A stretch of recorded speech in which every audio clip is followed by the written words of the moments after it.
There are a lot of free-to-play FPS games on the market, but not all of them are up to scratch. Most of them are really bad, but when one does come along that actually plays well, it usually stands out. And this one caught my attention and held it. What we're looking at here is a game called Ironsight, and it released into open beta in February. I think it's pretty good, so let's take a look at it then.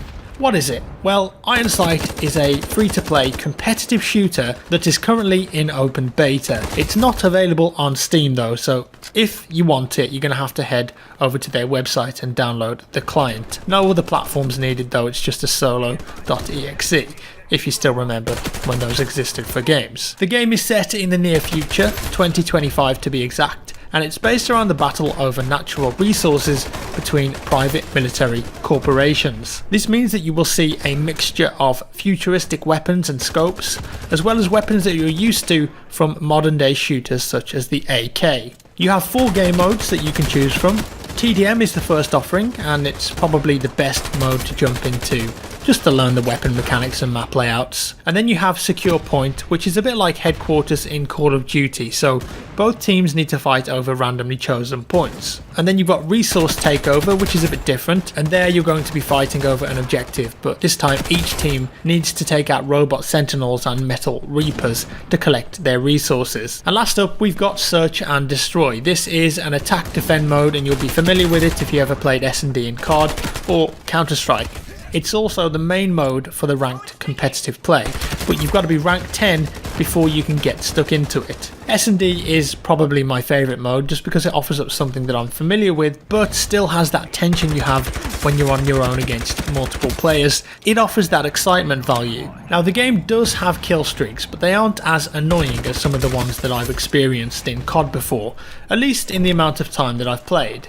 They felt that they were hard enough to obtain that they worked okay. They also seem to last for a much shorter period of time compared to some of those in COD that feel like they last for an eternity. And the entire kill streak system is based around drones, and you have to pick if you want defensive or offensive options. And then you can choose from a number of options such as a UAV recon drone as a defensive option, all the way up to the Metal Reaper as an offensive option, which is a huge drone that you get to take control of. I think it scales pretty well though, so if you want to get the small kill streaks, they will of course be easier to get, or you can pin your hopes on the bigger ones and hope that you reach them.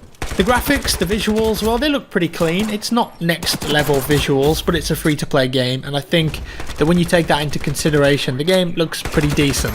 It's running on their own engine too, which is quite unusual, an engine called the Iron Engine. So unlike most free to play games that will utilise other engines like Unity or Unreal, Ironsight's actually got its own engine to fall back on. It helps too because the performance of the game is really good, over 100 frames per second for me at 1440p, and as well as that, the simple things that you could want in a game like being able to choose between toggle or hold, aim down the sight, crouch and sprint too.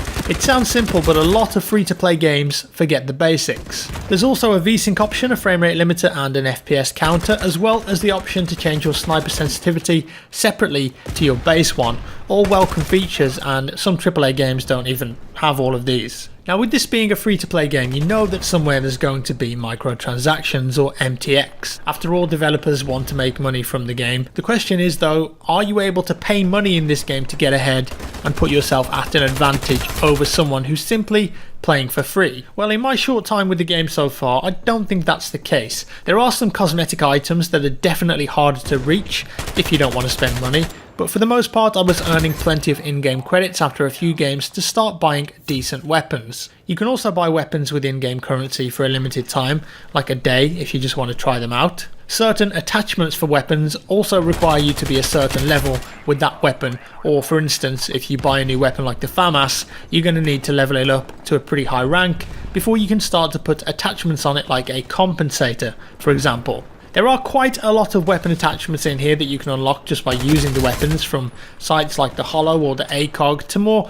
futuristic display sights and barrel attachments. I personally didn't get any feeling that I would need to spend any money on this game in order to compete. I think the amount of XP that you get from playing each game, especially if you're doing well, is more than enough to let you get the weapons that you want and perhaps some cosmetics on the side.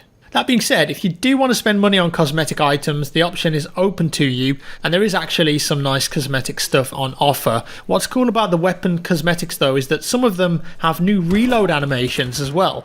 So if buying cosmetic items is your thing, then there's plenty here to get stuck into, but they aren't going to give you an in-game advantage, and I think that's the most important thing. I think with the rise of Fortnite and all the custom emotes, animations as cosmetic options rather than just skins is going to be a big thing in the gaming industry going forward.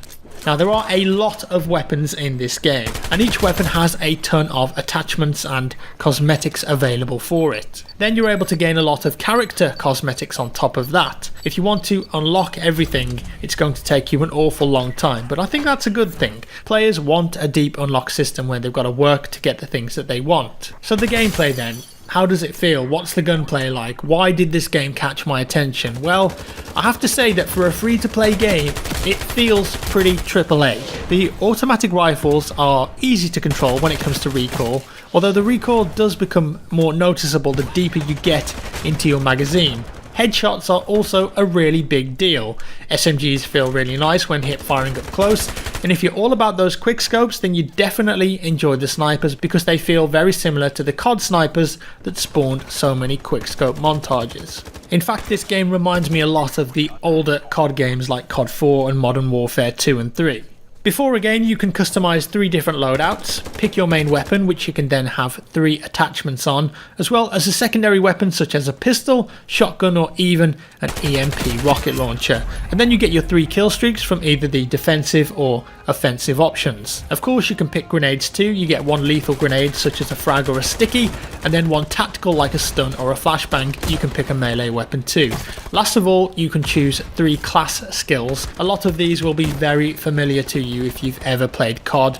Quick aim, quick reload, marathon, nimble hands, they all give you some sort of benefit such as faster aim down the sight, reload or longer sprint time.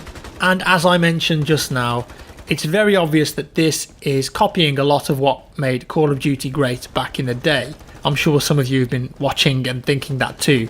Honestly, it's impossible not to make that comparison. Hindsight has got an old school Call of Duty feel to it, and I can only assume that that's by design and very on purpose. The fast movement, the relatively low recoil and kill streaks all fit in with what we associate with classic Call of Duty, even down to the class skills. I will say this though, the time to kill in this game feels a lot higher, unless you're getting headshots, which I think is very important. So I think there is a bit more skill involved there, and being compared to the classic COD games is not a bad thing in my opinion. It's a compliment, and honestly it handles itself very well, this game. For the most part, free-to-play games feel like absolute knockoffs and rip-offs.